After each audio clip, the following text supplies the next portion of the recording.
Serving a chat model has two very different phases. Prefill reads your whole prompt at once and is compute-heavy.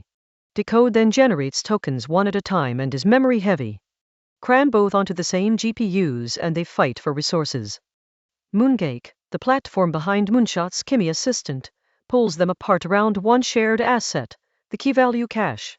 In this video, the problem, what Mooncake is, its workflow and architecture, how it compares, the numbers, and when to reach for it. Standard serving collocates Prefill and Decode on the same GPU, but their appetites clash. Along prompts, Prefill can hog the GPU and stall every ongoing decode, spiking the time between tokens. You also over-provision expensive GPU memory to hold the key value cache, while the cluster's CPU RAM and SSDs sit idle. And identical prompt prefixes get recomputed again and again. The result is wasted memory, unstable latency, and throughput left on the table. Mooncake is a key value cache-centric, disaggregated serving architecture, and it rests on two ideas. First, split the cluster into a Prefill pool and a Decode pool, so each is tuned for its own job. Second, treat the key value cache as a first-class shared resource.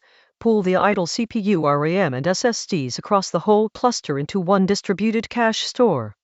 Requests are then scheduled around where that cache already lives, not just where GPUs happen to be free. Follow one request. The global scheduler, called Conductor, picks a Prefill instance and a Decode instance for it. It first pulls in any reusable key value cache that already exists for this prompt's prefix. The Prefill instance then processes the prompt in chunks, layer by layer, streaming the freshly computed cache straight to the Decode instance as it goes. Decode loads that cache, joins the continuous batching loop, and streams tokens back to the user. The cache, not the GPU, is the center of gravity. Architecturally, four pieces work together. Conductor is the brain. It routes each request based on cache location and current load, and it can reject work early when the system is overloaded to protect latency targets. The Prefill pool and Decode pool are separate, right-sized clusters. Between them sits the Mooncake store, a distributed cache with simple put, get, and replica controls, moved around by a high-speed transfer engine that spans RDMA, shared memory, and NVMe over fabrics. Compare this to a standard collocated server like vanilla VLLM. There, one GPU pool runs both phases, so a big Prefill stalls decodes, and the cache lives only in local GPU memory. Mooncake separates the phases so they stop interfering, and spreads the cache across a distributed store so it can be reused across requests and machines. Same model, same hardware, but the resources are organized around the cache instead of the chip. Now the payoff. On Moonshot's own workloads, Mooncake serves roughly 75% more requests than a strong VLLM baseline while still meeting its latency targets. In simulations built from long context traces, the effective throughput gain climbs as high as 525%. The paper won a Best Paper award at the FAST 2025 conference. The longer and more repetitive your prompts, the bigger the win. Where does the efficiency come from? Mostly from reclaiming resources you already own. GPU memory is scarce and expensive, but every server also has gigabytes of idle CPU RAM and terabytes of SSD. Mooncake harvests that unused capacity into one large cache tier, so popular prefixes stay cached instead of being recomputed. Splitting the pools also lets you scale Prefill and Decode independently, buying only the hardware each phase actually needs. Where does this shine? High-traffic assistants like Kimi, where millions of chats share long system prompts and documents. Long context and retrieval-augmented apps, where Prefill dominates and prefixes repeat.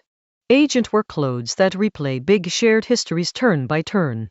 And any multi-tenant service under tight latency targets, where the cache hits from one user quietly speed up the next. Reuse is the whole game. In practice, you rarely build this by hand. Mooncake is open source, and its transfer engine and store now plug directly into VLLM and SGLang. You flip on Prefill Decode disaggregation and point the serving engine at a Mooncake key value connector. The engine then offloads and fetches cache blocks through Mooncake store automatically, so your application, code and prompts do not change at all. So, when should you reach for it? Go for Mooncake when you run long contexts at real scale, with heavy prefix reuse and strict latency targets across many GPUs. Think twice for small deployments, short prompts, or a single node. The extra scheduler, network transfers, and moving parts add complexity and cross-machine latency that a simple co-located server avoids. Disaggregation pays off with scale and reuse, not on a laptop. Quick recap. Prefill and Decode have opposite resource needs, and collocating them wastes memory and hurts latency. Mooncake disaggregates them into separate pools and makes a shared, distributed key value cache the center of the system. Conductor schedules around that cache. A transfer engine moves it fast, and idle CPU and SSD get reclaimed. The result is up to several times more throughput on long context traffic, all within latency targets. That's Mooncake. Stop making Prefill and Decode fight, and let a shared cache do the heavy lifting. Did this make KVCache-centric serving click? Follow for plain English Gen AI breakdowns.